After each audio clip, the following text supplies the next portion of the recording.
मनोज जरांगे हे आजपासून 9 फेब्रुवारीपर्यंत महाराष्ट्राच्या दौऱ्यावर आहेत। तर सोशल मीडियावर अपप्रचार करणाऱ्यांविरोधात जरांगेंनी आजपासून महाराष्ट्र दौऱ्याची हाक दिलेली आहे।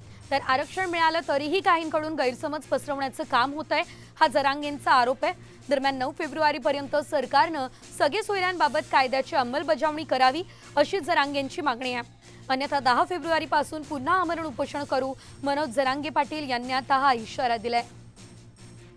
हा दौरा आंतरवालीहून आम्ही अहमदनगर मार्गे आळंदीला जातोय।